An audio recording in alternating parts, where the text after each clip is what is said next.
Bonsoir tout le monde, bienvenue, bonsoir, bienvenue dans la capsule, bienvenue Science School, bienvenue Jex.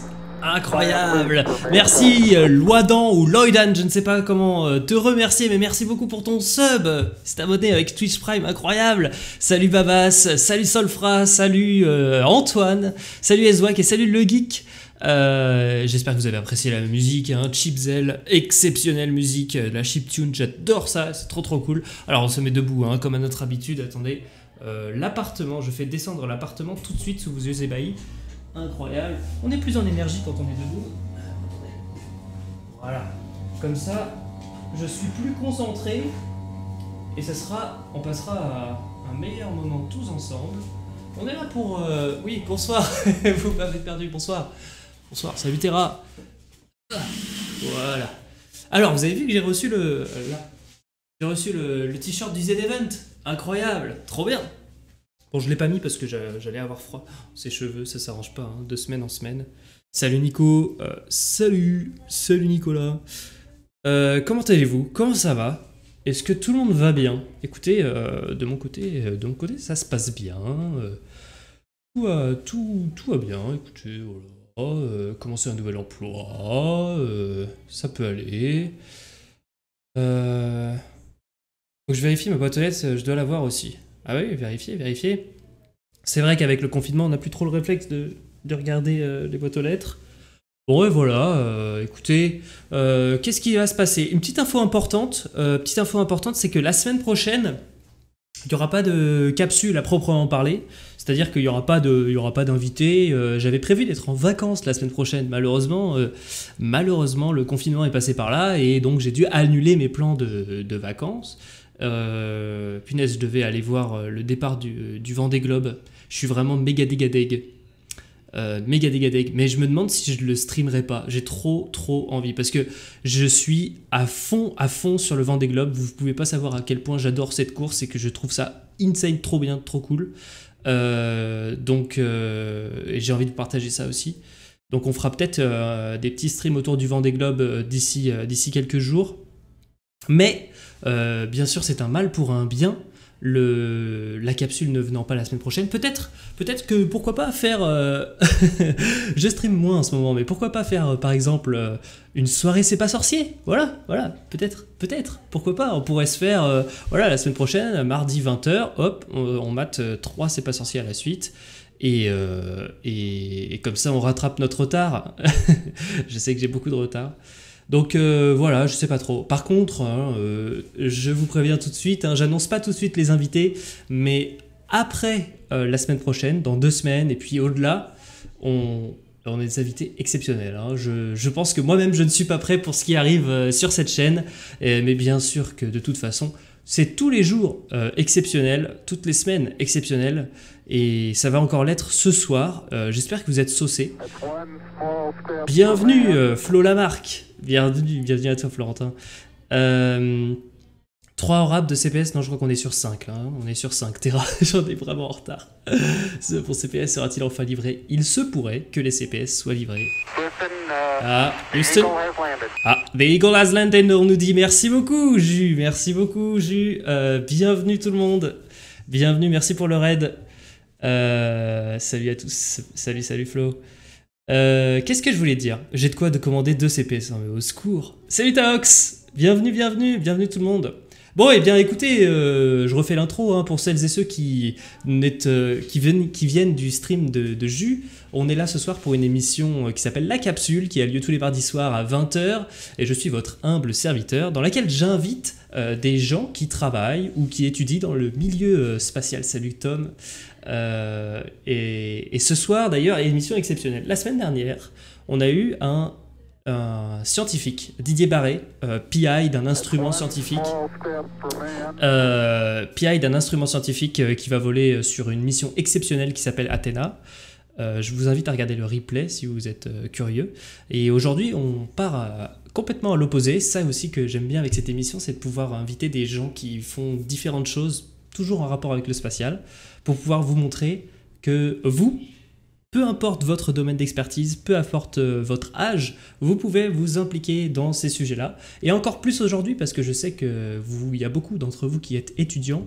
Aujourd'hui, on va parler de projets étudiants. On va parler de projets étudiants en plus en 0G, avec une équipe qui nous vient de l'ISAE Super Héros, donc une équipe de 6 étudiants qui viennent de l'ISAE Super Héros, et qui ont volé, et avec le projet Icar. Ils ont monté une équipe.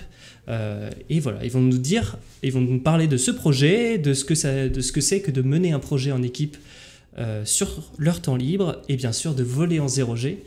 Et voilà, j'espère que vous êtes confortablement installés. C'est le moment pour moi de tout de suite inviter sur le plateau eh bien, nos 6 membres d'équipe d'Icar. J'ai nommé Clara, Emma, Florian, Manu, Thibaut et c'est tout, j'ai dit tout le monde.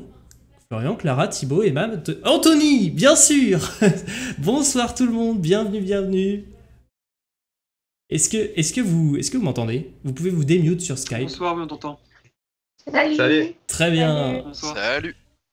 Ce setup, bonsoir. Est-ce que vous avez le chat Twitch sous les yeux? Est-ce que vous pouvez voir les messages que vous recevez? Yes. Oui. Nickel, Absolument. bon, très bien. Bon, écoutez, le chat, n'hésitez pas à leur dire bonsoir, vous savez qu'ils vous lisent et que vous pouvez leur poser des questions. J'ai déjà briefé qu'ils n'hésitent pas à m'interrompre, mais je le redis, n'hésitez pas à m'interrompre. Vous pouvez toujours m'interrompre si vous voyez une question pertinente dans le chat. Aucun souci, on est entre nous ce soir, comme si on était au bar ou au canapé. Voilà, Emma, Clara qui vous disent bonjour sur le chat. Eh bien, comment allez-vous, mesdames et messieurs? On va commencer à faire un petit tour de table pour savoir un peu qui est qui et comment ça va. On va commencer avec toi, Florian. Comment ça va? Et présente-toi, s'il te plaît. Eh ben, ça va très bien. Donc moi, je suis Florian, Florian Roselier. On a repris un Master Spé toute cette année à Super Hero et donc j'en ai profité pour me lancer dans l'équipe, dans le projet iCare avec toute l'équipe. Et en ce moment, je suis comme tout le monde en confinement et voilà, j'en profite pour faire des lives comme ce soir. Très bien, c'est parfait. Parfait. On va reparler un peu du master et des études. J'enchaîne avec Clara. Comment ça va et est-ce que tu peux te présenter en quelques mots? Mais ça va bien, écoute. Moi, pareil, comme Florian, j'ai rejoint le master spécialisé à l'ISAE Super Héros. Et j'ai un stage à l'ESA hier, donc en confinement aussi à distance. Mais bon, on commence à connaître un peu les projets avec le Covid. Donc voilà, mais c'est quand même super chouette et des super projets. Félicitations Clara en tout cas. Ta caméra bug un peu et ta connexion bug un peu, j'ai l'impression également. Ouais. Mais je sais pas si tu as la possibilité de passer en Wi-Fi ou de changer de connexion pour essayer, mais sinon on se débrouillera, on pourra tester les trucs. Salut Thibaut, comment vas-tu? Est-ce que tu peux te présenter en quelques mots également? Alors, salut, moi ça va très bien. Donc, moi c'est Thibaut, j'ai aussi intégré l'année dernière Super Hero pour un Master Spé. J'ai aussi trouvé un stage que j'ai commencé bien évidemment à distance puisque confinement oblige. Et c'est pareil, je suis avec vous ce soir, très heureux d'être là. Merci à toi. Emma, bonsoir. Comment vas-tu Emma? Bonsoir, salut à tous. Moi, ça va bien. Donc actuellement, je suis à La Haye aux Pays-Bas où je fais mon stage. Donc je ne suis pas exactement confinée comme tout le monde en France, mais c'est un peu pareil, je fais du télétravail. Donc voilà, et très contente de pouvoir présenter le projet ici. Très bien, ok, parfait. Et bienvenue Anthony. Je crois que t'es mute, Anthony. T'es mute Anthony, malheureusement. Désolé. Excusez-moi. Y a pas de souci. Du coup, je disais que j'étais très content d'être là ce soir. Et puis, moi, je me trouve actuellement en Île-de-France. Je suis en train de terminer mon stage. Et pour le coup, je ne télétravaille pas. Donc, ça n'a pas changé grand-chose à ma vie pour le moment, mis à part que je ne peux pas sortir le week-end. Et voilà. Très bien, ok. Et enfin Manuel, comment vas-tu Manuel? Salut, ça va très bien. Bah, comme tout le monde, très content d'être là, présenter le projet avec toute l'équipe. Donc moi, je suis sur Toulouse là en ce moment. J'ai commencé mon stage au CNES hier en télétravail, un jour de présentiel par semaine. Donc voilà.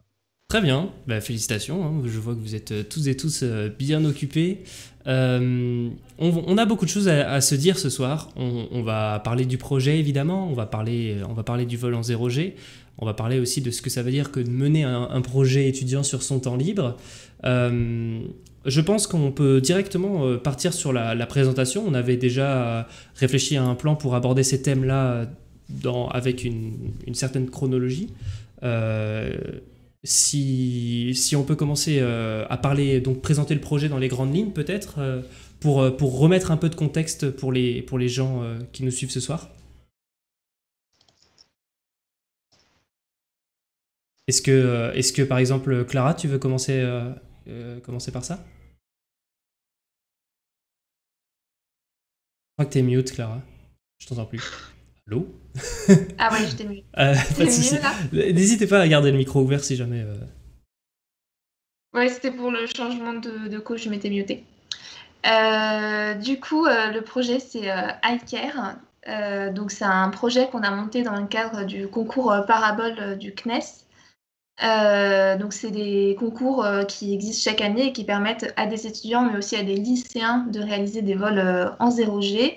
En partenariat avec Novespace. Donc, on participe à une campagne de vol parabolique du CNES avec des scientifiques du CNES et d'autres laboratoires. Nous, on a candidaté en octobre de l'année dernière, et enfin, il y a un an du coup.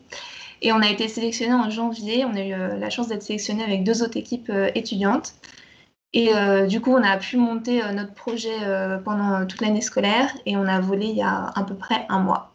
Donc, on parle d'un projet de plus d'1 an en fait, entre la sélection et le vol. Exactement. Ouais. Ouais, Ok. complètement. C'est un projet qui est vraiment assez long. On reviendra sûrement dessus dans la soirée, mais c'est vrai que c'est tout l'intérêt du projet, mais toute la complexité aussi d'aller au bout du projet. Et donc nous, plus spécifiquement, on a travaillé sur la capture d'un CubeSat avec un bras robotique.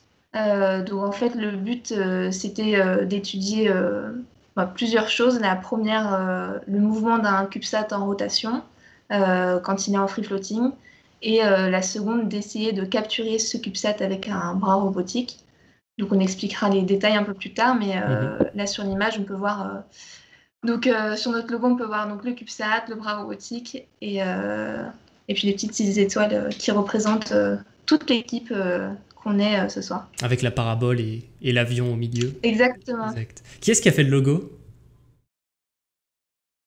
C'est un Florian, peut-être ami que tu... qui... Voilà. Ouais, bien sûr. C'est un ami qui s'appelle Théo Iglesias que d'abord qui dessine un petit peu, donc on lui a présenté un petit peu notre concept et il a apporté un petit peu sa vision d'artiste à notre vision un peu d'ingénieur, tout rangé, tout symétrique. Et ensuite, il a bien sûr fallu le numériser, donc lui il nous a fait vraiment un joli dessin qu'on a fait numériser grâce à Mathieu Compin et à sa femme. Et ensuite, on a fait imprimer tout ça directement et on s'est retrouvé avec des super patchs Trop bien. pour les... Magnifique. Trop bien.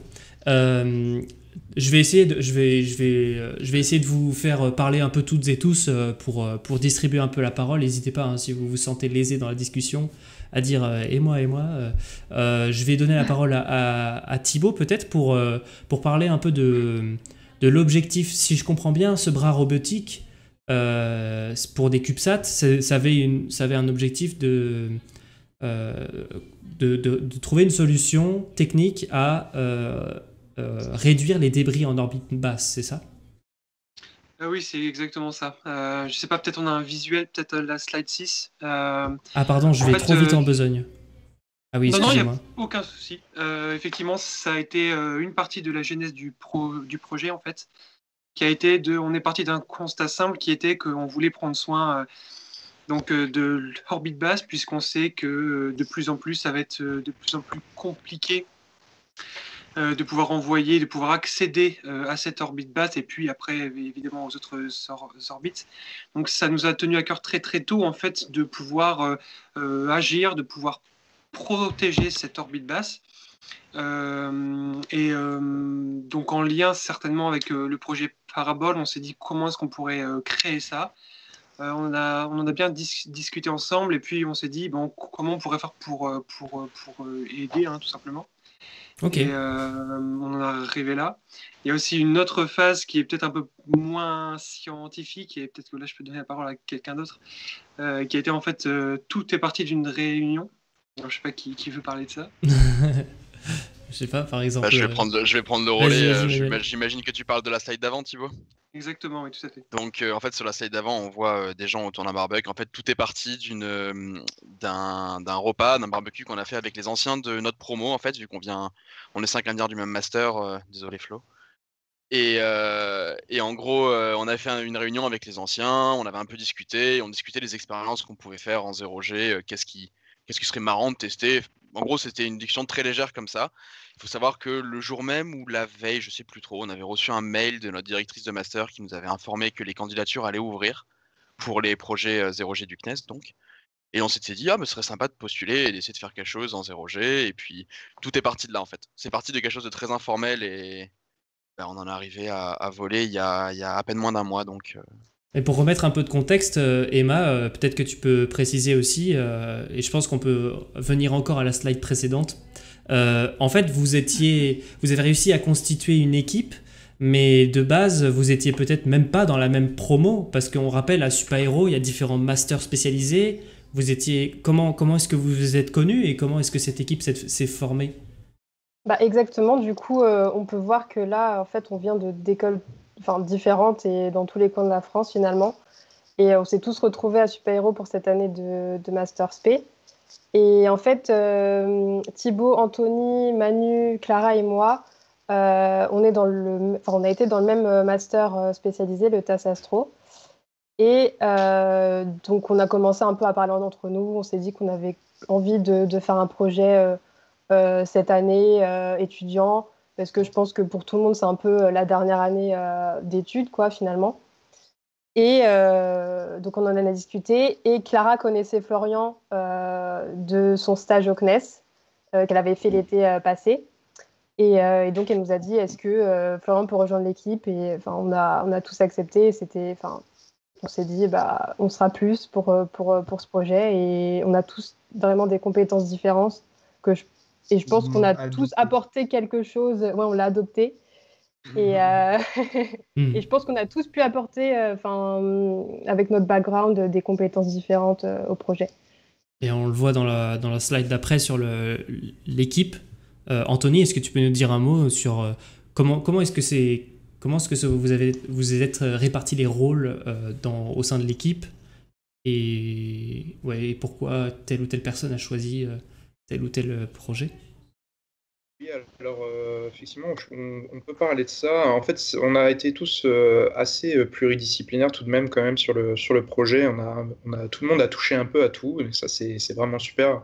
Ça nous a permis à tous d'apprendre des choses qu'on ne connaissait pas. Donc ceux qui n'avaient jamais fait de software ont pu en faire, ceux qui n'avaient jamais fait de hardware ont aussi pu en faire. C'est mon cas par exemple. Et en fait, au début, quand on a monté le dossier, on s'est un peu attribué des rôles dans les grandes lignes, on va dire, et ça s'est plutôt fait au fil du temps. En fait, chacun a trouvé un domaine où il était plus à l'aise, et donc voilà, c'est comme ça qu'on en est arrivé à ces rôles. Après, comme j'ai dit, on a tous participé un peu à tout, et on s'est tous entraînés tout au long du projet. Ouais, c'est ça, c'était le but aussi du projet, c'est de faire quelque chose. On sait qu'avec un effectif aussi petit, on peut faire tout, toucher à tout et s'entraider. Et puis, il n'y a pas une répartition aussi stricte des tâches, parce qu'il y a un peu tout le temps besoin de tout le monde à tous les moments, quoi. Ouais, il y avait un peu de tout. Excuse-moi. Il y avait un peu de tout aussi, il n'y avait pas que du technique. Donc, ça nous a forcé un peu à développer d'autres compétences qu'on n'avait pas forcément de base. Donc, c'était plutôt pas mal. Et donc, là, je trouve que cette slide, elle est intéressante aussi pour montrer aux gens qu'un projet étudiant, c'est pas juste, réfléchir à une idée, avoir un soutien de professeur et faire une solution technique. Et voilà. non, il y a de la communication, il y a de la recherche de sponsors, il y a de la logistique, il y a tous ces aspects-là qui sont en dehors. Et c'est souvent des choses qui sont très intéressantes à faire parce qu'en fait, on n'apprend pas ça en cours. C'est des trucs de débrouille, quoi, complètement de débrouille. Clairement. Exactement, ouais. Et est-ce que. Ouais, D'ailleurs. complètement. Et en plus, en un Vas-y, an. Clara, excuse-moi. Excuse-moi. Non, vas-y, excuse-moi. Ouais, du coup, en un an, les rôles, ils ont complètement. Enfin, ils n'ont pas complètement évolué, mais nous, on a aussi évolué dans la façon dont on s'est réparti les tâches. Et il y a aussi des tâches qui étaient essentielles au début, je pense notamment aux sponsors. Et à la fin, on n'avait plus trop besoin de s'attarder là-dessus parce qu'on avait déjà trouvé un sponsor.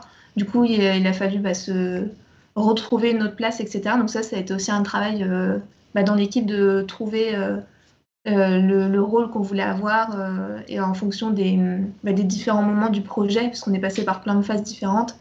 Et qui fait quoi, etc. Ça a été un gros travail et c'est aussi super intéressant parce que ça permet de voir plein de choses différentes, techniques, mais pas que.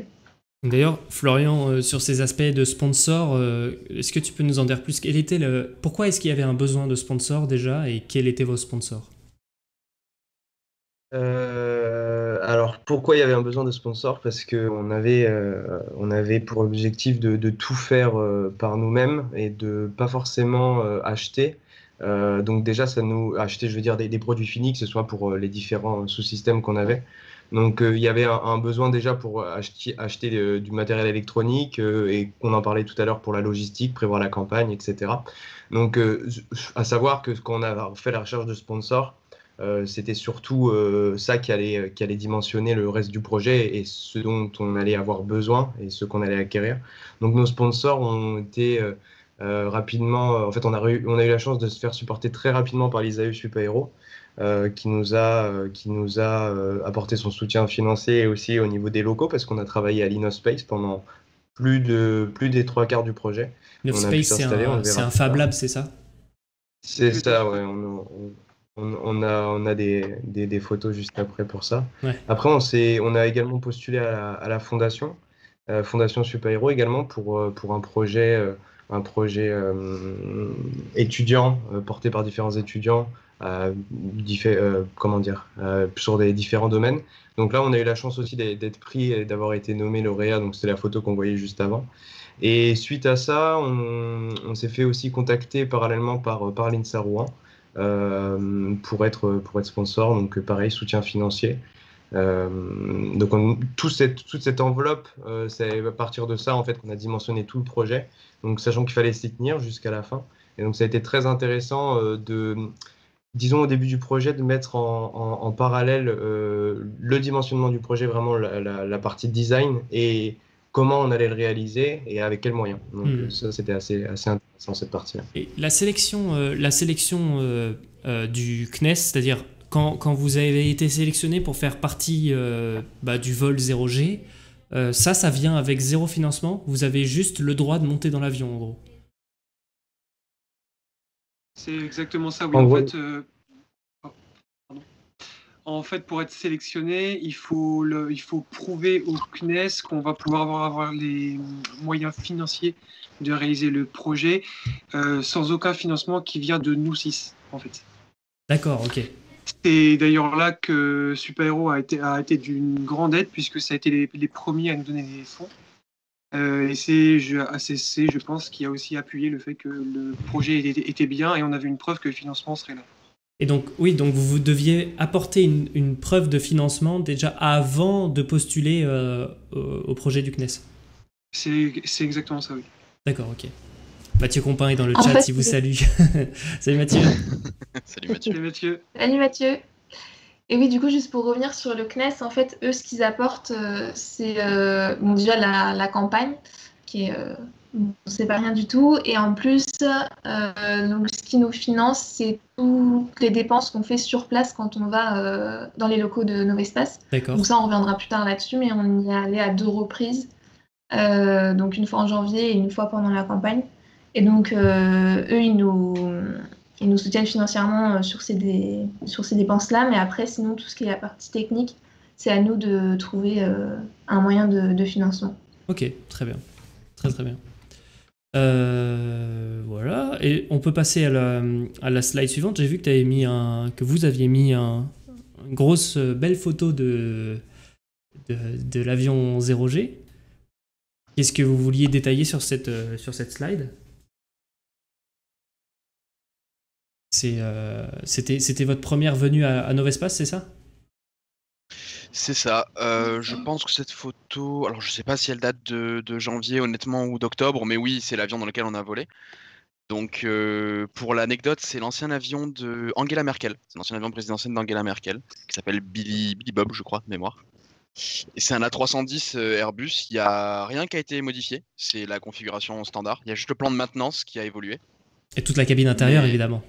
Ils ont Et enlevé un peu bien les évidemment sièges. l'intérieur. Et oui, ils ont enlevé quelques sièges, effectivement. Ils ont rajouté un petit peu de mousse pour quand on tombe. Mais globalement, sinon, non, de l'extérieur, c'est la même chose. Ils n'ont rien changé, pas de renfort sur les ailes et tout. C'est des questions qu'on m'a déjà posées. Sinon, c'est vraiment un Airbus standard.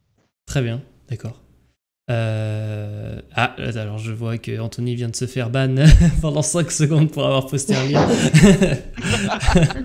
Ça pardonne pas, hein, le chat c'est direct. Hein, J'ai partagé le lien de notre site web, mais apparemment il n'est pas autorisé. Ouais, c'est Je vois que quelqu'un a réussi à le faire. Voilà, c'est les modos, les gens avec les petites épées vertes qui vont pouvoir partager les liens. Merci d'ailleurs, D'accord, modo. très bien. Merci. Ok, d'accord, très bien. Et oui, alors je sais pas si c'est à ce moment-là que vous vouliez commencer à discuter des différentes interactions avec Novespace, mais pour refaire une idée globale, générale de la timeline, disons, hein, de comment ça s'est passé en termes de programme, de temps. Sélection en octobre 2019, c'est ça? Vous me confirmez? Ouais. Et ensuite, première exactement. visite à Novespace en janvier, c'est ça? Exactement, oui. D'accord. Ok. Et Si tu veux, on peut. Clara, tu peux peut-être montrer la slide pour avoir la timeline, avoir l'idée. C'est ça, en fait, on a d'abord le. Donc, ils annoncent le projet, je crois, ça dépend des années, mais là, ils l'ont annoncé il y a un moment, donc peut-être 2 mois avant la sélection. Tu postules en octobre. Ils nous donnent une réponse sous 1 ou 2 mois, je crois, de mémoire, novembre, décembre. Et ensuite, ils envoient tout le déroulé en fait, de l'année avec les différentes revues, les différentes présentations, les différentes campagnes en configuration, bon, bah, comme ça devait l'être initialement avant le Covid. Mais donc, présentation design à Novespace en janvier pour vraiment voir les locaux, rencontrer un petit peu tous les professionnels et rencontrer surtout notre référent technique qui va nous suivre tout au long de l'année, qu'on salue d'ailleurs, Yannick. Ensuite, on passe revue expérimentale en juin 2020, et entre deux, donc effectivement toutes les phases de fabrication, conception qu'on verra ensuite. À la fin, donc au bout d'1 an, au moment où on a postulé, mais 1 an après, c'est la campagne parabolique. Et là, aujourd'hui, on en est donc au niveau de l'exploitation des résultats et d'analyse de tout le reste. Donc ouais, c'est vraiment donc 1 an complet. Mais c'est extrêmement court pour développer à partir d'une idée de rien, en parallèle de ces cours, à 6, parce qu'il faut s'organiser sur plein de projets, des sujets, sponsors, logistique, etc. Software, méca, hardware, commandes fournisseurs, etc. En 1 an, c'est ouf, avec une petite crise Covid au milieu. C'est sympa. Ouais. Hein. Là, c'est sympa. Hein. C'est hyper court. Et d'ailleurs, cette année, ils ont un peu anticipé, ils ont un peu changé leur planning. Ils font les candidatures plus tôt pour que les projets commencent plus tôt sur l'année scolaire des étudiants. Parce que là, on se retrouve tous à travailler énormément pendant l'été. Et donc, forcément, en fonction des stages de chacun, nous, on a tous eu un peu des projets, des stages à partir du mois d'avril. C'est un peu compliqué, un peu jonglé entre les deux. Donc là, ils ont un peu, cette année, justement, pour l'année à venir, anticipé tout ça. Et là, le concours Parabole est déjà clos, alors que nous, l'année dernière, à cette époque, on était en plein dans la candidature, quoi. Mais d'ailleurs, pendant que tu évoques ça, je serais curieux, Anthony, si tu peux nous détailler ça, de savoir quelle a été les répartitions de votre temps de travail sur le projet effectif au cours de cette année-là. Est-ce que, par exemple, au début, vous avez très peu travaillé parce qu'il y avait beaucoup de cours, et comme disait Clara, c'est pendant l'été que vous avez en 3 mois fait tout le projet. Comment ça s'est un peu réparti? Alors, c'est une très bonne question. Alors, ce qui s'est passé, c'est qu'on a beaucoup travaillé pour la réalisation du dossier de candidature. Ça, c'est vrai que on y a passé beaucoup de temps et on y a mis beaucoup d'énergie et c'est aussi pour ça qu'on a été sélectionné. Effectivement, après ça, on était dans une phase plutôt de conception de l'expérience. Donc là, c'était beaucoup. On passait beaucoup de temps dans des tableaux à proposer des idées, essayer de designer une solution. Donc, on n'a pas énormément travaillé à proprement parler. C'était surtout des discussions, des échanges. Ensuite, on est arrivé donc assez rapidement vers le confinement, donc vers fin avril. Donc là, on a continué à beaucoup échanger avec tous nos sponsors, avec les experts, etc., pour pouvoir finaliser le design de chaque sous-système. Et c'est vraiment au retour du confinement que là, ça a beaucoup explosé. On a vraiment bossé énormément cet été de façon à ce que tout soit prêt, quoi. Mais pendant l'été, vous aviez toutes et tous des stages, non? Comment vous avez géré cet aspect-là, Emma, par exemple, si tu peux répondre à cette question? Donc, moi, personnellement, j'avais pas encore commencé mon stage. Je l'ai commencé en août. D'accord. Enfin, plutôt fin d'été. Et sinon, les autres faisaient le programme SEEDS, donc du Master TAS Astro. Donc, ils avaient 6 mois supplémentaires à travailler sur un projet en groupe. Donc, c'est vrai que comme avec le confinement, ils sont restés plutôt sur Toulouse, c'était plus facile pour eux d'avoir accès à l'expérience et de pouvoir travailler un peu dessus. Après, on pouvait toujours travailler à distance aussi pendant le confinement. Enfin, ça a été beaucoup ça. On faisait des réunions assez souvent pour un peu se motiver les uns les autres. Mais c'est vrai que comme il y a des gens qui sont restés un peu sur Toulouse pendant le master, pendant le programme SEEDS, ça a beaucoup aidé à pouvoir avancer sur le projet finalement. Ok. Vas-y, pardon, vas-y. Accessoirement, moi j'étais en stage pour l'étranger, je devais partir à la NASA et ça s'est fait, mais je suis pas parti, j'ai quand même fait le stage, donc avec 6 heures de décalage. Et c'est juste pour rappeler que tout au début, on a eu vraiment, au début du confinement, on a eu cette organisation en fait, qui s'est mise en place. On connaissait un petit peu tous les jalons indépendamment les uns des autres. Et je pense qu'on a réussi à concentrer une force de travail quand il le fallait. Notamment, comme le disait Emma, quand on devait être sur place à Toulouse. Et on avait un minimum de 2-3 personnes sur place, toujours pour avoir une espèce de dynamique, quelque chose qui s'est jamais cassé en fait tout au long du projet, quelles que soient les timelines, différences pour les réunions, etc. On arrivait toujours à trouver un créneau et ça, je trouve que c'était vraiment une de nos forces, surtout pendant le confinement. Thibaut, tu penses que ce dynamisme, cet esprit d'équipe qui est resté pendant le confinement, c'est en grande partie grâce au fait que vous avez commencé le projet en présentiel à Super Héros? Je pense effectivement que ça a été un énorme plus de pouvoir être au moins à 3 à chaque fois à Toulouse. Avec le confinement, ça n'a pas été évident. Ça n'aurait pas été aussi évident de faire avancer le projet si on ne s'était pas vu avant et si on n'avait pas commencé le projet ensemble avant. Ouais, le confinement, on en a tous eu peur parce qu'on s'est dit, mon Dieu, comment on va faire pour avancer sur un projet si on est tous les 6 pas présents à Toulouse. On a vraiment eu peur et finalement, on a eu des opportunités, on a eu une chance de pouvoir avoir cette cohésion, de pouvoir être présent et de pouvoir avancer soit sur du hardware si on était sur place, soit sur du soft, sur les sponsors. Enfin, on a vraiment pu avancer. Ça a été, on a réussi, je pense, à transformer ça en une sorte d'opportunité, je pense. Et ça a finalement été peut-être un plus en fait. Ouais, très bien. Enfin, c'est ce que je pense après. Mon premier directeur d'école, il m'a toujours répété, il nous répétait tout le temps, la plus grande force de l'ingénieur, c'est l'adaptabilité. Et bon, je peux vous dire aussi que moi, pendant mon cursus ingé, elle a été mise à rude épreuve, mais c'est ces genres d'expériences qui font que, après que vous ayez pu réussir un projet dans ces conditions-là, vous pouvez tout le temps réussir un projet, quoi. Donc je pense que c'est clair que votre acharnement et votre motivation, malgré les circonstances, c'est des qualités qui de toute façon c'est ce que vous portez en vous, ça fait de vous des bons ingés, des bons humains tout court, quoi. Donc on l'espère. Ouais, non, mais il n'y a aucun doute là-dessus. Je pense qu'on va... Alors, je vais cut la première partie de la vidéo YouTube. YouTube, à tout de suite.